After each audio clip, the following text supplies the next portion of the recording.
Good morning to all my friends and family, and welcome to this episode of Jim's 5am Club.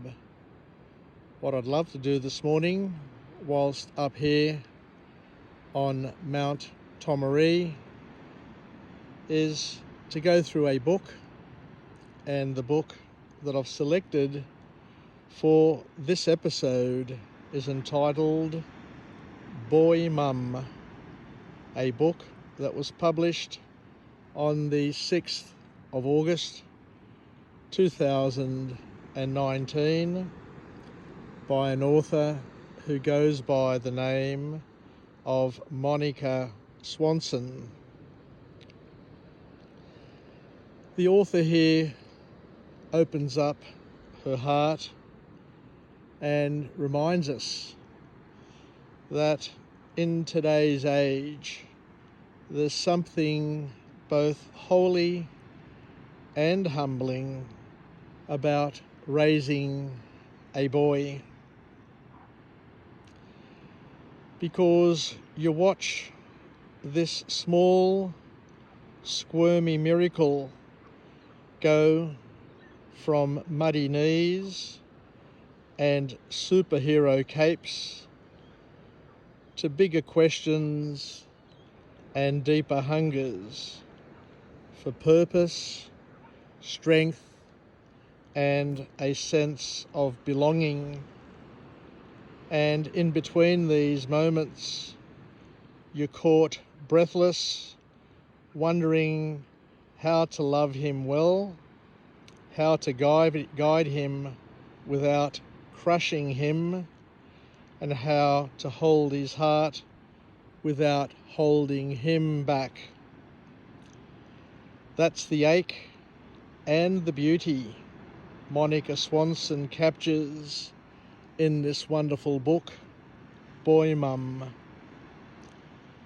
This book is a soul companion, a steady voice for mothers trying to raise boys into men of substance in a world that often confuses noise for character, bravado for courage, and independence for isolation.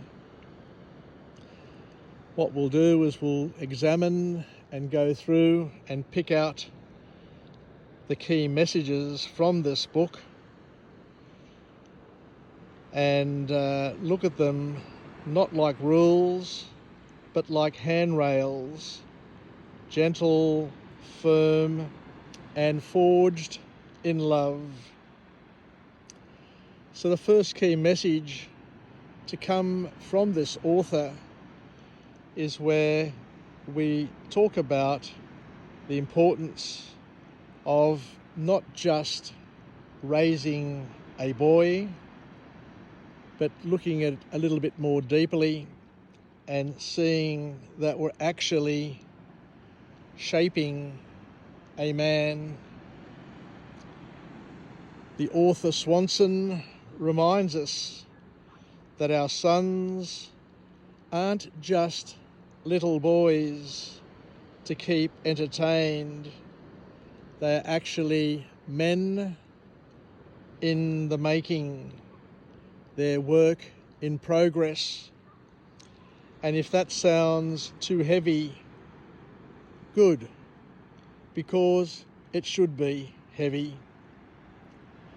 But there's a grace in this phrase as well, because every small moment, packing lunches, bedroom chats, hard conversations, is part of a bigger formation. As we read, we can see it a lot more clearly, that one's son's future stretching out like a road, and ourselves not just walking beside them, but laying the stones beneath their feet. Another message from this wonderful book is to see discipline as a gift, not as a guilt trip. Monica doesn't just preach discipline like a drill sergeant. Instead, she frames it as an act of love, a sacred responsibility to teach one's son self-control, respect, and the ability to delay one's gratification. And what strikes us here is the importance of balance, and to see discipline not as punishment but as discipleship.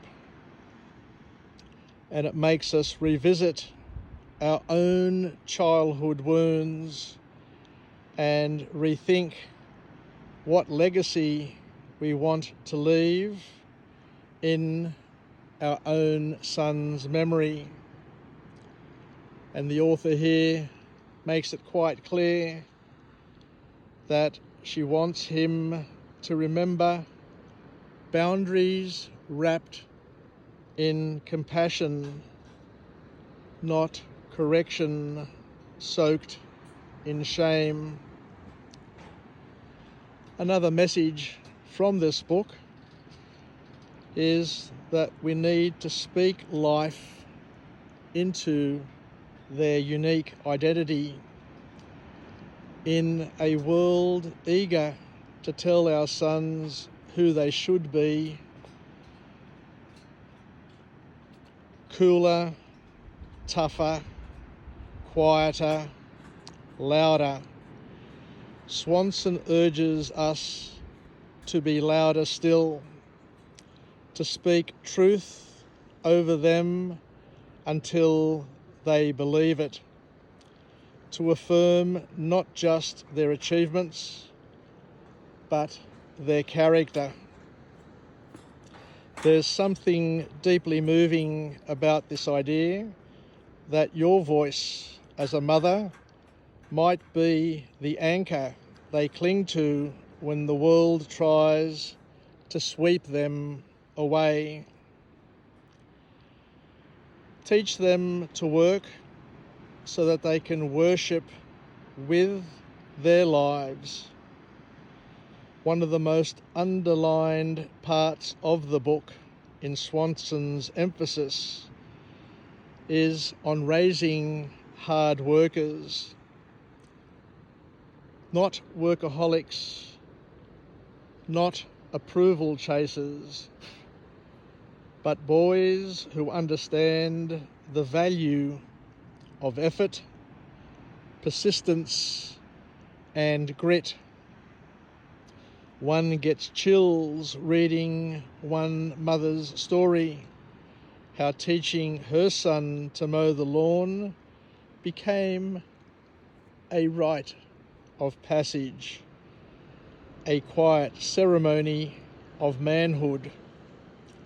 And it reminds us that small chores aren't all that small after all, because they're how boys learn responsibility, dignity, and contribution.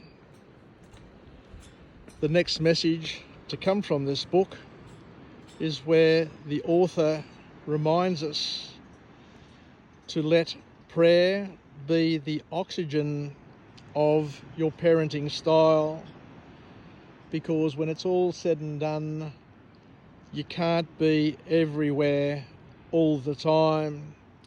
You won't always have the right words, but you can pray, and sometimes that's everything. Swanson's chapter on prayer feels like a balm, offering real prayers for real boys, offering real prayers for real days, when your son is distant, when you're out of patience, and when fear crowds out. all of your positive thoughts. Her faith doesn't shout. It whispers hope into the exhausted spaces of motherhood. And the last key message to come from this author is that you need to model the life you hope they'll live. Perhaps the most humbling lesson is this: you can't lead where you won't go yourself. If you want your son to be kind, you need to be kind. If you want him to respect others, let him see you honour your own boundaries. If you want him to love deeply, let him see you forgive freely. Swanson gently but firmly calls us to the hard work of becoming the example, not perfectly, but honestly. And that's the thread that stitches every chapter together. This quiet call to show up again and again with courage, humility, and grace. If you're a mother of boys, this book will be your candle in the fog, a reminder that the mess matters, the mundane counts, and the love you give, imperfect but enduring, is carving something eternal. So grab a copy, read it slowly, cry if you need to, and then go and love your son with even more intentionality, with a little more grace in your step and a lot more hope in your heart. Because when it's all said and done, raising boys isn't just parenting, it's planting oak trees for a future you may never get to fully see. Thank you very much for joining me on this episode of Jim's 5am Club, and I look forward to coming to you again from another place, and hopefully with another message of empowerment. Yassas, take care, and bye for now.